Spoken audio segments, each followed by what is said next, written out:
ಬುದ್ಧಿ. ಮಾತೆ ನಮಗೆ ಉದ್ಯೋಗವನ್ನು ಕರುಣಿಸಿದಳು, ಹೆಸರನ್ನು ಇರಿಸಿದಳು. ಪ್ರಬಲವಾದಂತಹ ಕಾರಣ ಏನು? ಇದೆಯೋ ಲಯದ ಅಧಿಕಾರವನ್ನು ಹೊಂದಿದವನು ನಾನು. ಈಶಾ. ಈಶಾ ಎನ್ನುವುದರ ಅರ್ಥ ಏನು ಬಲ್ಲೆಯ? ಒಡೆ. ನಾನು ಲಯ ಕರ್ತೃ. ಲಯ ಅಂದ್ರೆ ಕೇವಲ ನಾಶ ಎನ್ನುವುದಾಗಿ ಅಲ್ಲ, ಸಮಸ್ಥಿತಿಗೆ ತರುವುದು. ಹೌದಲ್ಲ? ಅದು ಹೇಗೆ? ನೀನು ಸೃಷ್ಟಿ ಮಾಡಬೇಕು, ಇವ ಪಾಲಿಸಬೇಕು, ಆ ಬಳಿಕ ನಾನು ಲಯಗೊಳಿಸಬೇಕು. ಒಂದೊಮ್ಮೆಗೆ ನಾನು ಕುಪಿತನಾದರೆ ನೀನು ಸೃಜಿಸಿದಂತಹ ಜೀವರಾಶಿಗಳನ್ನು ಕ್ಷಣದಲ್ಲಿ ಸುಟ್ಟುಬಲ್ಲೆ. ಹಾಗಾಗಿ ಲಯದ ಅಧಿಕಾರವನ್ನು ಹೊಂದಿದವ ನಾನು ಅಧಿಕ. ಸರಿ, ನೀನು ಪಾಲನೆ ಮಾಡ್ತೀಯಲ್ವ? ಪಾಲಿಸುವುದಕ್ಕೆ ವ್ಯಕ್ತಿ ನೀನು. ಈಗ ನೋಡು, ನಾವಿಬ್ಬರು ನ್ಯಾಯ ಮಾಡಿದ್ವಿ, ಇವನಿಗೆ ಆದಾಯವಾಯಿತು. ಅವನಿಗೆ ಆದಾಯವೇ. ನೀನು ಸುಡುತ್ತಿ. ಖಂಡಿತ ಸುಡುವುದಕ್ಕೆ ಹೊರಟವ ನೀನು. ಏನನ್ನು? ನಾನು ಸೃಜಿಸಿದ್ದನ್ನಲ್ವೇ. ಅಂದ್ರೆ ಮೊದಲು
ವಿಧಿಯು ಮದವ ಬಿಡದೆ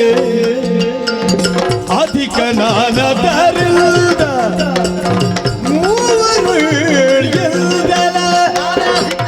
ವಿಧಿಯು ಮದವ ಬಿಡದೆ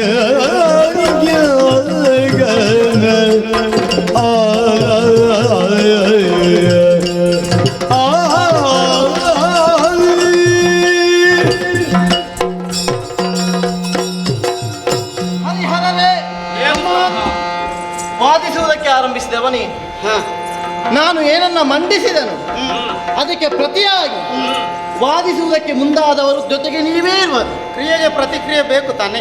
ಹಾಗಿರುವಾಗ ನಮ್ಮ ಮೂವರ ಮಧ್ಯೆ ಒಬ್ಬ ಅಧಿಕ ಬೇಕೆನ್ನುವಂತಹ ಸಿದ್ಧಾಂತಕ್ಕೆ ನೀವೂ ಬಂದ ಹಾಗಾಯಿತು. ಹೌದಲ್ಲ? ಹೌದು ತಾನೆ. ಮತ್ತೆ ಒಂದು, ನೀನು ಅಷ್ಟು ಹೇಳಿದ ಕಾರಣ, ಇಲ್ಲದಿದ್ರೆ ಆ ಸಮಸ್ಯೆ ಇರ್ತಿರ್ಲಿಲ್ಲ. ಸುವ್ಯವಸ್ಥಿತವಾದಂತಹ ಸಂಘಟನೆಗೆ ತಾರತಮ್ಯ ಜ್ಞಾನ ಅವಶ್ಯಕ. ಒಬ್ಬ ಹೇಳುವುದಕ್ಕೆ ಉಳಿದವರವನನ್ನು ಅನುಸರಿಸಿ ಅನುಮೋದಿಸಿ ವ್ಯವಹರಿಸುವುದಕ್ಕೆ ಹೀಗಿದ್ದಾಗ ಮಾತ್ರವೇ ಆ ಸಂಘಟನೆಯ ಉದ್ದೇಶ ಪೂರ್ತಿಯಾಗುವುದಕ್ಕೆ ಸಾಧ್ಯ. ಎಲ್ಲರೂ ಹೇಳುವುದಕ್ಕೆ ಹೊರಟ್ರೆ ದುಡಿಯುವುದಿಲ್ಲ. ಆ ವ್ಯವಸ್ಥೆ ಪೂರ್ಣ ಯಶಸ್ಸನ್ನು ಕಾಣುವುದಕ್ಕೆ ಸಾಧ್ಯ ಉಂಟು. ಈ ವಿಶ್ವಾಸವನ್ನ ಅಂತೂ ಈ ಸೂಕ್ಷ್ಮವನ್ನ ಅರಿತು ನಾನು ದೊಡ್ಡವನನ್ನು ಹಾಗೆ ಪ್ರಸ್ತಾಪಿಸಿದನಾದರೆ ನೀನು ವಾದಿಸುವುದಕ್ಕೆ ಮುಂದೆ ಆಗ್ತಿ. ಇವ ನನ್ನವ, ನನಗೆ ಬೆಂಬಲ ಸೂಚಿಸ್ತಾನೆ, ಹೀಗೆಲ್ಲ ನಾನು ಗ್ರಹಿಸಿದೆನಾದರೆ ಇವ ಸುಡುವುದಕ್ಕೆ ಹೊರಟಿದ್ದಾನೆ. ಸುಡುವೇನು ಸಕಲವ. ನಾವು ಮೂವರು ಇರುವಾಗ ನಾವು ಅಂತ ಹೇಳೋಣ, ನಾನು ಅಂತ ಯಾಕೆ ಹೇಳ್ತೀವಿ, ಒಂದಾಗಿ ಮುನ್ನಡೆಯೋಣ ಅಂತ ಹೇಳೋದು ನಾನು. ನೀನು ಪಾಲಿಸುವುದಕ್ಕ? ಹೌದು. ನೀನು ಲಯಗೊಳಿಸುವುದಕ್ಕ? ಏನನ್ನು? ನಾನು ಸೃಜಿಸಿದನ್ನು. ನಾನು ಏನನ್ನ ಸೃಷ್ಟಿ ಮಾಡ್ತೇನೆಯೋ ಅದನ್ನು ಪಾಲಿಸುವುದಕ್ಕೆ ನೀನು, ಲಯಗೊಳಿಸುವುದಕ್ಕೆ ನೀನು. ಹಾಗಿರುವಾಗ ಜೀವಿಗಳ ಉತ್ಪತ್ತಿ, ಅವುಗಳ ಆಗು ಹೋಗುಗಳು, ಅರ್ಥಾತ್ ಪಾಲನೆ, ಅವುಗಳ ಪ್ರಳಯ ಅಥವಾ ಲಯ, ಈ ಮೂರು ಕರ್ತವ್ಯವನ್ನು ಕೂಡ ಏಕಕಾಲದಲ್ಲಿ ಅರ್ಥವಿಸಿಕೊಂಡು ಜೀವಿಗಳ ಉತ್ಪತ್ತಿಗೆ ಕಾರಣನಾಗುವಂತಹ ನಾನು ಬ್ರಹ್ಮ. ಅಂದ್ರೆ ಅಧಿಕ ನಿದ್ದೇನೋ ಇಲ್ಲವೋ ಓ, ಇಷ್ಟಕ್ಕೆ ಮುಗಿಯುವುದಿಲ್ಲ. ಮತ್ತೆ ನಾಮ ನಿರ್ದೇಶನ, ಸ್ಥಾನ ನಿರ್ದೇಶನ, ಉದ್ಯೋಗ ನಿರ್ದೇಶನ ಎಲ್ಲವೂ ನನಗೆ ಮೊದಲು, ಎಲ್ಲವೂ ನನಗೆ ಮೊದಲು ಪ್ರತಿಪಾದಿಸಲ್ಪಟ್ಟಿದೆ ಎಂದಾದಾಗ ಆ ಕೆಲಸದ ಹಿಂದಿನ ಎಷ್ಟು ಜವಾಬ್ದಾರಿ ಅಂತಹದ್ದು, ನನ್ನ ಘನತೆ ಅಂತಹದ್ದು ಎನ್ನುವುದನ್ನು ಅರ್ಥವಿಸಿಕೊಳ್ಳುವುದಕ್ಕೆ ಸಾಧ್ಯ ಅಲ್ಲ. ಇಂಥದ್ದನ್ನೆಲ್ಲ ಅರ್ಥ ಮಾಡಿಕೊಳ್ಳುವಷ್ಟು ವಿವೇಕವು ನಿಮ್ಮಲ್ಲಿಲ್ಲ. ಹಾಗಂತ ನೀವು ತಲೆ ಹಾಳು ಮಾಡಿಕೊಳ್ಳುವುದು ಬೇಡ. ಇನ್ನೂ ಹೇಳಬೇಕಾ, ಪೂರ್ವದಲ್ಲಿ ಆದಿಮಾಯೆಯ ಅಭಯವಾಕ್ಯ ಸತಿಸುವುದಕ್ಕೆ ನೀನು ಎನ್ನುವ ಹಾಗೆ. ಹೌದು. ಅರ್ಥಾತ್ ಸರಿದ ಕಲ್ಪದಲ್ಲಿ ಲಯಗೊಂಡಂತಹ ಸಕಲ ಜೀವರಾಶಿಗಳ ರೇಖಾವಿನ್ಯಾಸ ನನ್ನಲ್ಲಿ ಸುಪ್ತವಾಗಿ ಇರುವುದು ಸ್ಪಷ್ಟ ತಾನೆ. ನನ್ನ ಹೆಚ್ಚಿನತನ ಇಷ್ಟು ನೋಡು, ಇಷ್ಟಕ್ಕೆ ಮುಗಿಯುವುದಿಲ್ಲ. ಮತ್ತೆ ನೀವು ಹೆಚ್ಚು ಆಳದಲ್ಲಿ ಯೋಚಿಸಬೇಕು ಅಂತಿಲ್ಲ. ಮೇಲಿಂದ ಮೇಲೆ ಕೇಳ್ತೇನೆ. ಏನು? ಬ್ರಹ್ಮ ನನ್ನ ನಾಮಧೇಯ. ಹೌದಾ? ಇದನ್ನು ಸ್ಪಷ್ಟವಾಗಿ ಉಚ್ಚರಿಸುವಾಗ ನೀವು ಸರಿಯಾಗಿ ಆಲಿಸಿದಿರಿ ಅಂತಾದ್ರೆ ಆದ್ರೆ ಬ್ರಹ್ಮ ಎನ್ನುವ ಶಬ್ದದ ಒಳಗೆ ಒಳಗೆ ಅಮ್ಮ ಎನ್ನುವ ಇನ್ನೊಂದು ಶಬ್ದವು ಸೇರಿ ಹೋಗಿದೆ. ಹಾ. ಅದರ ಅರ್ಥ ಏನು? ಅಂತರ್ಧಾನವನ್ನು ಹೊಂದಿ ಅಂತಸತ್ವ ರೂಪದಿಂದ ತಾಯಿ ನನ್ನಲ್ಲಿ ಅವ್ಯಕ್ತವಾಗಿದ್ದಾಳೆ ಎನ್ನುವುದು ಸ್ಪಷ್ಟ. ಈ ಎಲ್ಲ ಕಾರಣದಿಂದಲಾಗಿ ನಿನ್ನ ಈ ಮಾತಿನ ಧ್ವನಿಯಲ್ಲಿ ಹ ಅಮ್ಮ ನಮ್ಮೊಳಗೆ ಇಲ್ಲ ಅಂತ ಹೇಳಿದಾಗ ಆಯ್ತು. ಹೌದೌದು. ಬ್ರಹ್ಮನೊಳಗೆ ಮಾತ್ರ ಇರು. ನನ್ನೊಳಗೆ ಇದ್ದಾಳೆ ಅಂತ ಹೇಳಿದ್ದು ನಾನು. ನಮ್ಮ ಹಿರಿಮೆ ಅಂತಹದ್ದು. ಹಾಗಿರುವಾಗ ವಿಧಿಗೆ ನೀ ಕಾರ್ಯನಕ್ಷೆಯ ವಿಧಿಸ ಹೊರಡದಿರು. ಅಧಿಕಾರಿ ನೀನಲ್ಲ, ವಿಧಿ ಬೆಪ್ಪನಲ್ಲ, ಹದವರಿತು ವಿಧಿ ತಾನೇ ಕುದುರಿಸುವನೆಲ್ಲವನು. ಅದಟದಿರಿ ನೀವವನ, ನಾನೇ ಅಧಿಕ, ನಾನೇ ಶ್ರೇಷ್ಠ. ನೀನು ಸಂಗ್ರಹ ಮಾಡಿದ್ದನ್ನೆಲ್ಲ ಈಗಲೇ ಹೇಳಿ ಮುಗಿಸಬೇಡ, ಇನ್ನೂ ಮಾತಾಡ್ಲಿಕ್ಕೆ ಉಂಟು ನಿನಗೆ. ನಿನಗೆ ಬೇಕು ಅಂತ ಇನ್ನೂ ಸ್ವಲ್ಪ ಇಟ್ಟಿದ್ದೇನೆ. ಹೌದಾ? ಬೇಗ ಮುಗಿಸುವ ಜಾಯಮಾನವೇ ಇಲ್ಲ. ಇಲ್ಲಲ್ವಾ? ಆಹಾ. ಹಾ, ಸರಿ. ನೀನು ಸೃಷ್ಟಿಯ ಕಾರ್ಯವನ್ನು ಮಾಡುವವ, ಹ ಅದುವೇ ಶ್ರೇಷ್ಠ ಅಂತ ನೀನು ಹೇಳೋದಲ್ಲ. ಹ ಆರಂಭಿಸುವುದು ನಾವೇ ಅಲ್ವಾ? ನಾನು ಆರಂಭಿಸಿದ ಮೇಲೆ ನಿಮಗೆ ಕೆಲಸ ಅಲ್ವಾ? ಸೃಷ್ಟಿ ಕಾರ್ಯವಾದಷ್ಟು ಘನವಲ್ಲ.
ನಿನಗೆ ಅಣ್ಣನಾಗುವುದಕ್ಕೆ ಮನಸ್ಸು. ಹಿರಿಯವರನಲ್ವ? ಹಾ, ಹಾಗೆ. ಸೃಷ್ಟಿಸುವ ಕಾರ್ಯವೇ ಶ್ರೇಷ್ಠವಾದುದು ಅಂತ ಹೇಳೋದು ನೀವು. ಮತ್ತೊಂದು ಮಾತನ್ನು ಆಗ ಆಡಿದೆ. ಏನು? ಮೊದಲು ನಾನು, ಮೊದಲು ನಾನು, ಮೊದಲು ನಾನು. ಮೊದಲು ನಾ ಸೃಜಿಸಲು. ಮೊದಲು ಯಾರು ಏನನ್ನು ಮಾಡುತ್ತಾರೋ ಅವರೇ ಶ್ರೇಷ್ಠರು ಅಂತ ನೀನು ಹೇಳಿದಾಗ ಆಯಿತು. ಹಾ, ಅಲ್ಲ, ಈ ಕರ್ತವ್ಯದಲ್ಲಿ ಅಂತ ಹೇಳಿದ್ದು ನಾನು.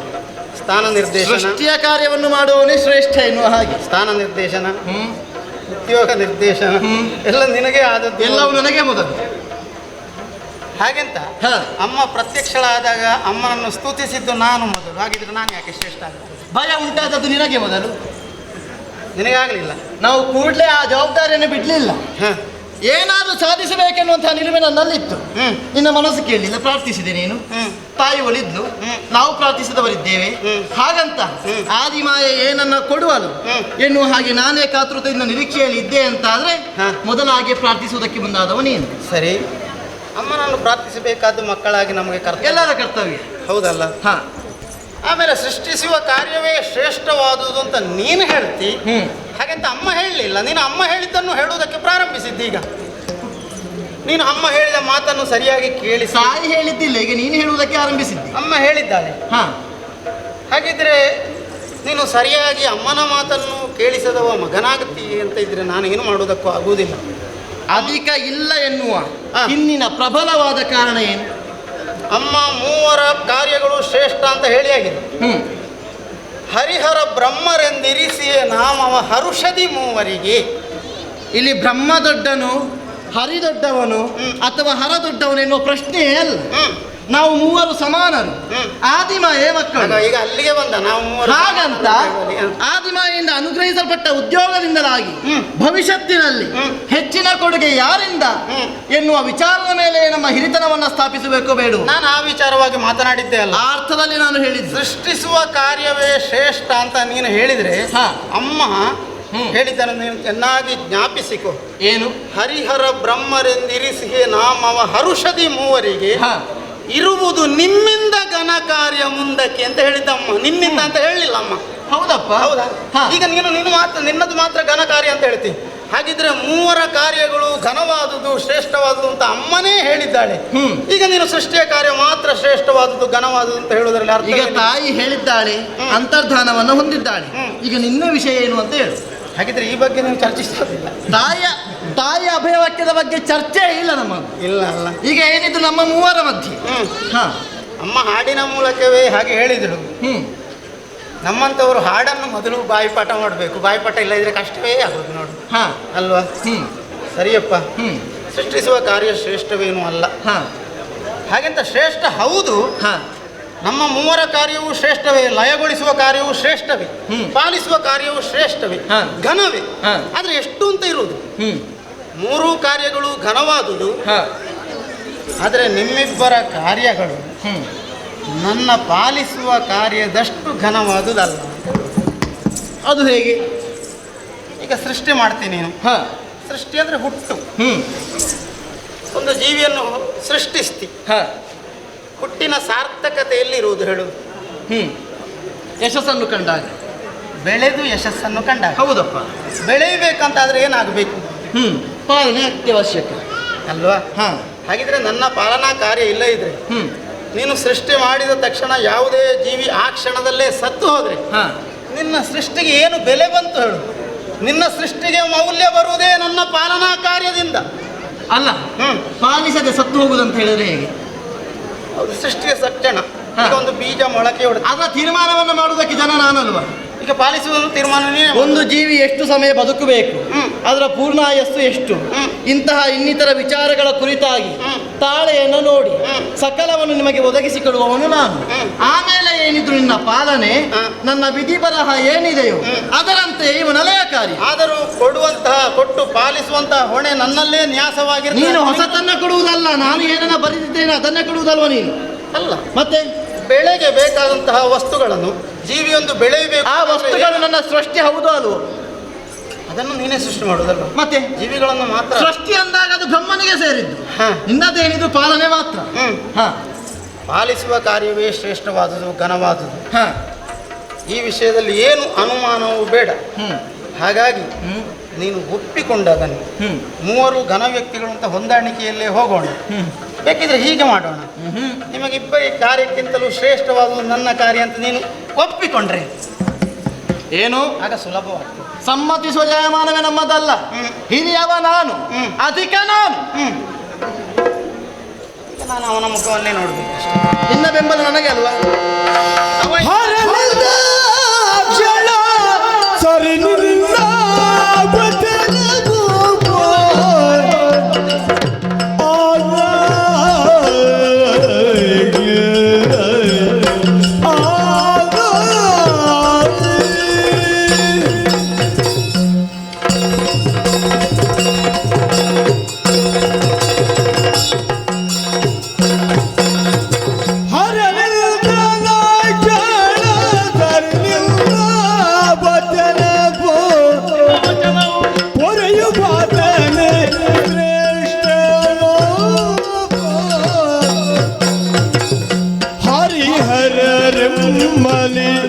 ಭೇದವಿಲ್ಲದೆಯೇ ಹರಿಹರ ಮರಿ ಭೇದ ಇಲ್ಲ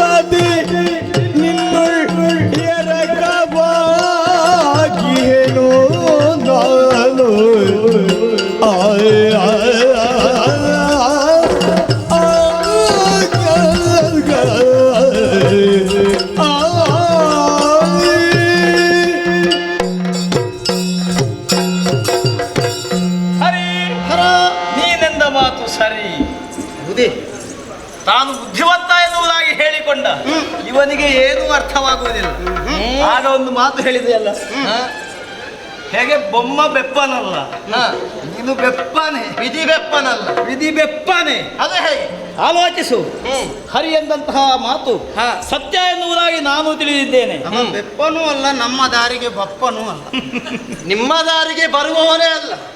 ಹಾಗಂತ ನೀವು ನನ್ನ ದಾರಿಗೆ ಬರುವುದಿಲ್ಲ ಅಂತ ಆದ್ರೆ ಬಿಡುವವನು ಅಲ್ಲ. ಹರಿಯ ಪಾಲನೆಯ ಕಾರ್ಯವೇ ಶ್ರೇಷ್ಠ ಎನ್ನುವುದಾಗಿ ನಾನು ಯಾಕೆ ಹೇಳಿದೆ ಬಲ್ಲೆಯ? ಯಾಕೆ? ನೀನು ಸೃಷ್ಟಿ ಮಾಡುವವ, ಕ್ಷಣಾರ್ಧದಲ್ಲಿ ನಿನ್ನ ಸೃಷ್ಟಿಯ ಕಾರ್ಯ ಕೊನೆಗೊಳ್ಳುತ್ತದೆ. ಹಾಗೆಯೇ ನನ್ನ ಲಯದ ಕಾರ್ಯವು ಹಾಗೆ ಕ್ಷಣ ಮಾತ್ರದ ಕೆಲಸ. ಹಾಗೆಂದು ಹರಿಯ ಲಯ ಕಾರ್ಯ ಕ್ಷಣ ಮಾತ್ರದಿರಬಹುದು. ಹೌದು, ನನ್ನ ಸೃಷ್ಟಿಯ ಕಾರ್ಯ ಕ್ಷಣ ಮಾತ್ರದು ಅಂತ ನಾನು ಯಾವತ್ತೂ ಒಪ್ಪಿಕೊಳ್ಳುವುದಕ್ಕಿಲ್ಲ. ಯಾಕೆ?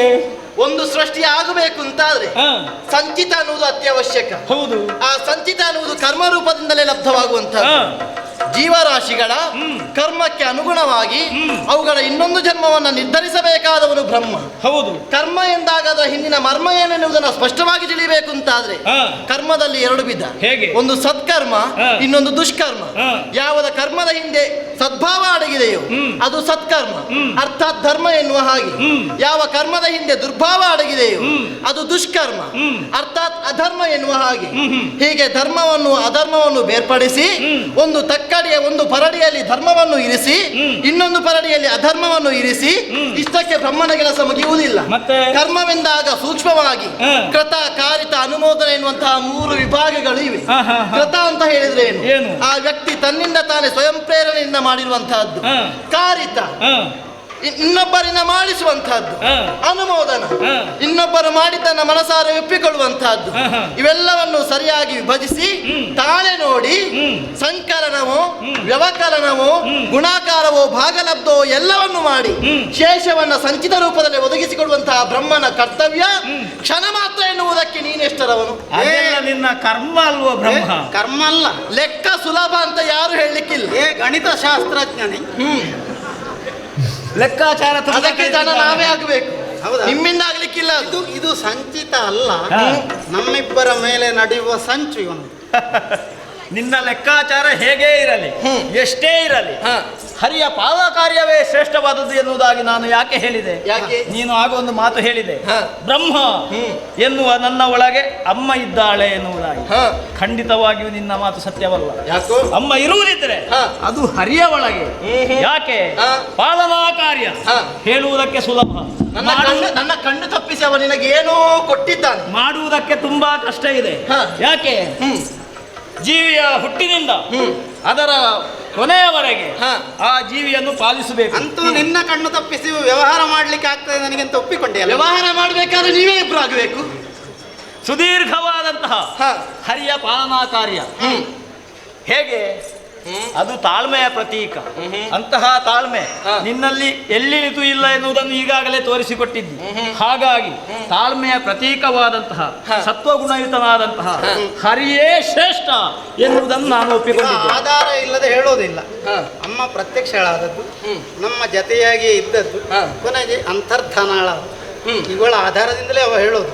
ಸೃಷ್ಟಿ ಅಂದ್ರೆ ಅಮ್ಮ ಪ್ರತ್ಯಕ್ಷಳಾದದ್ದು, ಕ್ಷಣ ಮಾತ್ರದಲ್ಲಿ ಸೃಷ್ಟಿ. ಅವ ನಿನ್ನನ್ನು ಅಧಿಕ ಎನ್ನುವ ಹಾಗೆ ಹೇಳಿಕೊಂಡರು ಕೂಡ ಒಪ್ಪುವನು ಬ್ರಹ್ಮನಲ್ಲ, ಅಧಿಕ ನಾನೇ. ನಮ್ಮ ಅಮ್ಮ ನಮ್ಮ ಜೊತೆ ದೀರ್ಘವಾದ ಸಮಯವನ್ನು ಕಳೆದಳು. ಅದು ಪಾಲನೆಯ ದ್ಯೋತಕ ಅಂತ ಅಲ್ವ ನೀನು ಹೇಳೋದು? ಖಂಡಿತವಾಗಿ. ಲಯ ಅಂದ್ರೆ ಅಂತರ್ಧಾನಳಾದ್ಲು, ಅದುವೇ ಲಯ. ಕ್ಷಣ ಮಾತ್ರದಲ್ಲಿ ದೀರ್ಘವಾದ ಅವಧಿ ಪಾಲನಾ ಕಾರ್ಯ. ನೀನು ಒಪ್ಪಿಕೋ ಅದನ್ನು. ಒಪ್ಪುವ ಜಯಮಾನವಲ್ಲ, ಅವ ವಿಷಯವಲ್ಲ ಅಂತ ಹೇಳಿದ್ರೆ ಒಪ್ಪಿಕೊಳ್ಳುವುದು ಯಾಕೆ? ಅವ ಒಪ್ಪುತ್ತಾನೋ ಬಿಡ್ತಾನೋ, ನಾನಂತೂ ನಿನ್ನನ್ನು ಒಪ್ಪಿಕೊಂಡಿದ್ದೇನೆ. ಹೌದು, ಅವ ಒಪ್ಪುದಕ್ಕೆ ನಾವು ಕಾಯ್ಲಿಕ್ಕಿಲ್ಲ. ಹೌದಲ್ಲ? ಒಪ್ಪಿಕೊಂಡಿದ್ದೀವಿ. ನಮ್ಮಿರುವರಲ್ಲಿ ಭೇದ ಭಾವ ಇಲ್ಲ. ಹಾಗಾಗಿ ನಿನ್ನಲ್ಲಿಯೇ ಸೇರಿಕೊಳ್ಳಬೇಕು ಎನ್ನುವುದಾಗಿ ಮನ ಮಾಡಿದ್ದೆ. ಹರಿಹರರಲ್ಲಿ ಭೇದ ಇಲ್ಲ. ಖಂಡಿತ ಇಲ್ಲ. ಹೀಗೆ ಬಾರಪ್ಪ, ಹೇಗೆ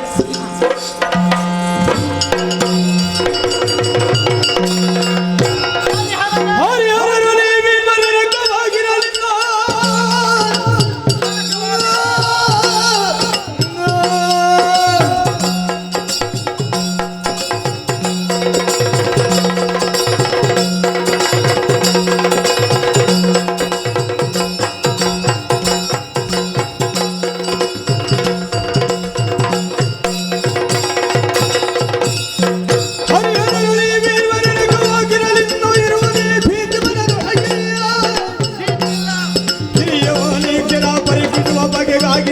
ಇರುವ ನಾವು ನಮ್ಮೊಳಗೆ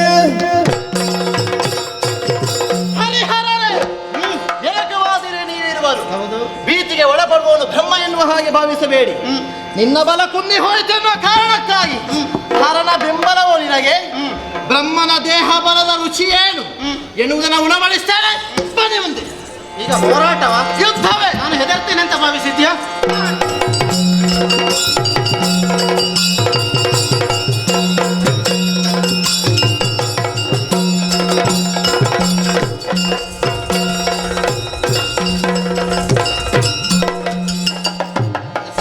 ವಾದತಿ ಫಲವಿಲ್ಲ ಶೋಧನೆ ಗೆಲ್ಲುವುದಿಲ್ಲ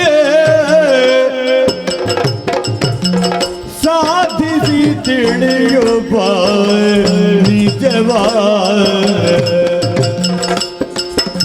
ಹೋದ ಕಲ್ಪದಿ ಲಯವಾದ ಪ್ರಪಂಚವು ಐದಿ ಪರದಿ ನೆಲೆಸಿರುವ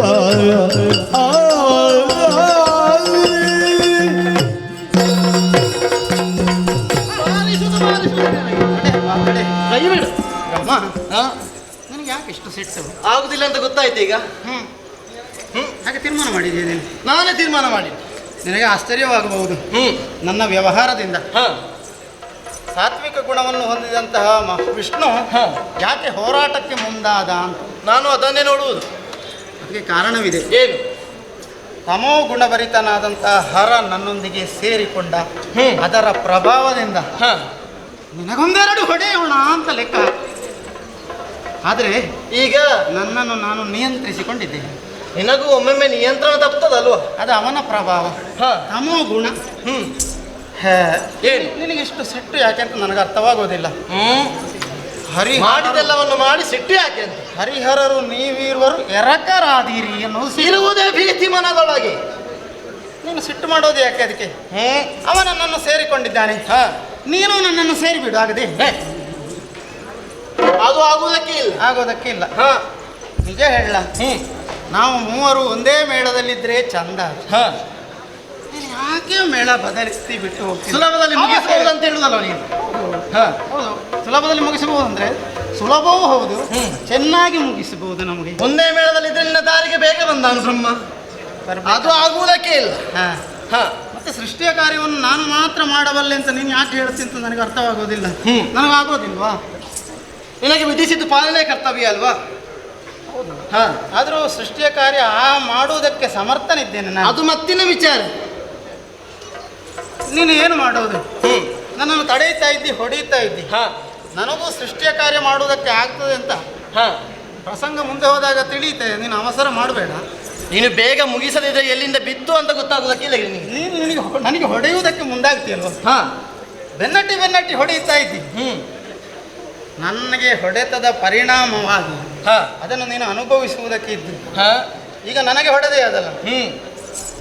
ನನ್ನ ಮಕ್ಕಳು ನಿನಗೆ ಅಟ್ಟಿಸಿ ನಿನಗೆ ಮಾತಿನಲ್ಲಿ ಹೇಳಿ ಗೊತ್ತಾಗುವುದಿಲ್ಲ. ಸರಿ, ಬೇಡ, ವಾದ ಬೇಡ, ಹೋರಾಟ ಬೇಡ. ಈಗ ನಾವಿಬ್ಬರು ಯುದ್ಧ ಮಾಡಿದ್ರೆ ಅದರ ಫಲಿತಾಂಶ ಏನು? ತೋಳ್ಬಲದಲ್ಲಿ ಯಾರು? ಬ್ರಹ್ಮನ ಜಯ. ಹೌದು, ಬ್ರಹ್ಮ ಅಲ್ಲ, ಗೆಲ್ಲುವುದು ಯಾರು? ಅದೇ ಬ್ರಹ್ಮನ ಜಯ ಅಂತ. ಹೌದು. ಯಾವುದರಲ್ಲಿ ಜಯ? ತೋಳ್ಬಲದಲ್ಲಿ. ಅಷ್ಟೇಯಾ? ಹೆಚ್ಚುತನ ಹೌದು ಅಲ್ವ? ನೀನು ಅಷ್ಟೇ ಅಂತ ಪ್ರಶ್ನಿಸಬೇಡ, ಹೌದು ಅಲ್ವ ಅಂತ ಹೇಳು. ರಟ್ಟೆ ಬಲದಲ್ಲಿ ನೀನು ಅಂತ ತೀರ್ಮಾನವಾಗಿದೆ. ನಾನು ಗೆದ್ರೆ ನಾನಂತೂ ತೀರ್ಮಾನ ಆಗ್ತದೆ, ಅದು ವಿಷಯ ಬೇರೆ, ಅದು ಮತ್ತಿನ ವಿಚಾರ. ಹಾಗೆಂತ ಬೌದ್ಧಿಕ ಬಲವೇ ಶ್ರೇಷ್ಠವಾದದ್ದು, ರಟ್ಟೆಯ ಬಲ ಶ್ರೇಷ್ಠವಾದದಲ್ಲ. ಏನು ಮಹಾ? ಹಾಗಾಗಿ ಬೌದ್ಧಿಕವಾದಂತಹ ಬಲ ಯಾರದ್ದು? ಆಮೇಲೆ ಹೋದ ಕಲ್ಪದಲ್ಲಿ ಲಯವಾದ ಪ್ರಪಂಚವನ್ನು ನಾವು ಸೃಷ್ಟಿ ಮಾಡಬೇಕಾದ್ದು. ಲಯವಾಗಿದೆ ಅಂದ ಮಾತ್ರಕ್ಕೆ ಅದು ಇಲ್ಲ ಅಂತ ಹೇಳಲಿಕ್ಕೆ ಆಗೋದಿಲ್ಲ. ಲಯವಾಗಿ ಇದೆ, ಹೌದಲ್ಲ, ನಾಶವಾಗಿ ಇದೆ ಅಂತಲೇ ಅರ್ಥ. ಹೌದು. ಅದನ್ನು ಇಲ್ಲದಿರುವುದನ್ನು ಸೃಷ್ಟಿ ಮಾಡುವುದಕ್ಕೆ ನಾನು ಅಲ್ಲ, ಪಾಲಿಸುವುದಕ್ಕೆ ನೀನು ಅಲ್ಲ, ಲಯಗೊಳಿಸುವುದಕ್ಕೆ ಹರನು ಅಲ್ಲ ಅಲ್ವಾ? ಇದ್ದದ್ದನ್ನೇ ಹೊಸತಾಗಿ ಲೋಕಮುಖಕ್ಕೆ ಪರಿಚಯಿಸಿಕೊಡುವಂಥದ್ದು. ಈಗ ಅವ್ಯಕ್ತವಾಗಿದೆ ಅಷ್ಟೇ. ಅವ್ಯಕ್ತವಾದುದೆಲ್ಲ ಅಭಾವವಲ್ಲ, ಕಣ್ಣಿಗೆ ಕಾಣುವುದು ಸತ್ಯವಲ್ಲ, ಕಣ್ಣಿಗೆ ಕಾಣಿಸದೇ ಇರುವುದು ಇಲ್ಲವೆಂದು ಅರ್ಥ ಮಾಡಿಕೊಳ್ಳಿಕ್ಕಾಗೋದು. ಬೆನ್ನಿಗೆ ಎರಡು ಬಿದ್ದರೆ ಸತ್ಯವೋ ಮಿಥ್ಯವೋ ಅಂತ ಗೊತ್ತಾಗ್ತದೆ ನನಗೆ. ಅದನ್ನು ಪಡೆಯುವುದಕ್ಕೆ ನಾವು ಶೋಧಿಸಬೇಕಷ್ಟೇ. ಏನು ಶೋಧನೆಯು? ನಾವಿಬ್ಬರು ಪರಸ್ಪರ ಉದರವನ್ನು ಪ್ರವೇಶಿಸುವುದು. ಉದರ ಪ್ರವೇಶ? ಹೌದು. ಎಲ್ಲ ತಲೆ ಉಂಟು ನನಗೆ. ನಿನ್ನ ಉದರ ಪ್ರವೇಶ ಮಾಡಿ ಏನು ಮಾಡ್ತೀನಿ ನೀನು? ಶೋಧಿಸು. ಏನಂತ?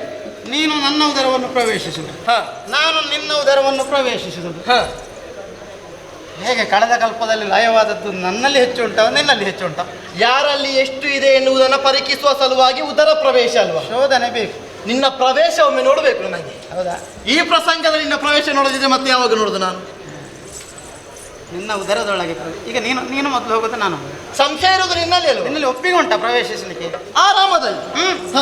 ಹಾಗಿದ್ರೆ ಈಗ ಯಾರು ಮೊದಲು ನೀನು. ಸಂಶಯ ಬಂದದ್ದು ನಿನಗೆ ಅಲ್ವಾ? ಹೌದು. ಮೊದಲು ಪ್ರವೇಶ ಮಾಡುವುದಕ್ಕೆ ನೀನೇ ಆಗಬೇಕು. ನಾನೇ ಪ್ರವೇಶ ಮಾಡಬೇಕು ಮೊದಲು. ನೀನು ನನಗೆ ದಾರಿ ಕೊಡಬೇಕಲ್ಲ? ದಾರಿ ಕೊಡಬೇಕು ನಿನಗೆ. ನನ್ನ ಬಾಯಿ ಆದೀತ. ಯಾವುದಾದ್ರೇನು ಪ್ರವೇಶಿಸುವ ದ್ವಾರ ಇದೋ ತೆರೆದಿದ್ದೇನೆ, ಒಳ ಸೇರಿಕೋ.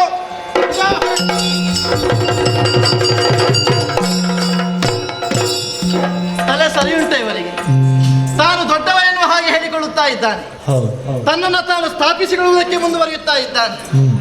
ಇವ ಸಣ್ಣವ ಅನ್ನುವುದನ್ನು ನನ್ನ ಹೊಟ್ಟೆಯೊಳಗೆ ಸೇರಿದ ಮಾತ್ರಕ್ಕೆ ಅರ್ಥವಿಸಿಕೊಳ್ಳುವುದಕ್ಕೆ ಸಾಧ್ಯ ಇಲ್ವಾ? ಬ್ರಹ್ಮ ದೊಡ್ಡವ ಅಲ್ಲ ಅಂತಾದ್ರೆ ನನ್ನ ಹೊಟ್ಟೆಯಲ್ಲಿ ಇವ ಸೇರುವುದಕ್ಕಿತ್ತ? ಇಂತಹ ದೊಡ್ಡ ವ್ಯಕ್ತಿಯನ್ನು ನಾನು ಹೊಟ್ಟೆಯಲ್ಲೇ ಇರಿಸಿಕೊಳ್ಳಬೇಕು ಅಂತಾದ್ರೆ ಬ್ರಹ್ಮ ಇನ್ನು ಎಷ್ಟು ದೊಡ್ಡವ? ಏನೇ ಇರಲಿ, ತಲೆ ಎತ್ತಿ ಊರ್ಧ್ವಮುಖವಾಗಿ ನನ್ನ ಉದರ ಪ್ರವೇಶವನ್ನು ಮಾಡಿದವನು ಹರಿ. ತಲೆ ಎತ್ತಿ ಒಳ ಸೇರಿದ್ದಾನೆ, ತಲೆ ತಗ್ಗಿಸಿ ಹೊರಗೆ ಬರಬೇಕು. ಏನು ಮಾಡುವ? ಬ್ರಹ್ಮನಿಗೆ ಶರೀರ ಇಲ್ಲ. ಹಾಗಂತ ಮುಂದೆ ಭವಿಷ್ಯತ್ತಿನಲ್ಲಿ ಸೃಷ್ಟಿಸಲ್ಪಡುವಂತಹ ಪ್ರಪಂಚದಲ್ಲಿ ಪಾಂಚಭೌತಿಕವಾದಂತಹ ದೇಹಿಗಳ ಶರೀರವನ್ನು ಆಧರಿಸಿದಾಗ ದೇಹಕ್ಕೆ 9 ದ್ವಾರಗಳು. 9 ದ್ವಾರದಲ್ಲಿ ಒಂದು ಅಧಿಕ ಒಂದು ಕೀಳು ಎನ್ನುವ ಹಾಗೆ ಇಲ್ಲ, ಎಲ್ಲವೂ ಸರಿಸಮಾನವಾದದ್ದೇ. ಯಾಕೆ? ಎಲ್ಲವೂ ಕಲ್ಮಶವನ್ನು ಹೊರಹಾಕುವುದಕ್ಕೆ ಇರುವಂತಹದ್ದು. ಆದರೂ ಅದೋ ದ್ವಾರದ ಮುಖೇನ ಹೊರಗಡೆ ಬರಬೇಕು. ಅದಕ್ಕೆ ಬೇಕಾಗಿ 8 ದ್ವಾರಗಳನ್ನು ಬಂಧಿಸ್ತೇನೆ. ಅದನ್ನು ಒಂದನ್ನು ಬಿಟ್ಟು ಮಾನ ಮರ್ಯಾದೆ ಇವನಿಗೆ ಉಂಟು ಅಂತಾದ್ರೆ ಅಲ್ಲಿಂದ ಯಾರೂ ಬರಲಿಕ್ಕಿಲ್ಲ. ಏನಾಗ್ತದೆ ನೋಡೋಣ. ನಮ್ಮ ಚಾನಲ್ನಲ್ಲಿ ಬರುವ ವಿಡಿಯೋಸ್ ನಿಮಗೆ ಇಷ್ಟ ಆಗಿದ್ರೆ ಲೈಕ್ ಮಾಡಿ, ಶೇರ್ ಮಾಡಿ, ನಮ್ಮ ಚಾನಲನ್ನು ಸಬ್ಸ್ಕ್ರೈಬ್ ಮಾಡಿ, ನಮ್ಮನ್ನು ಬೆಂಬಲಿಸಿ.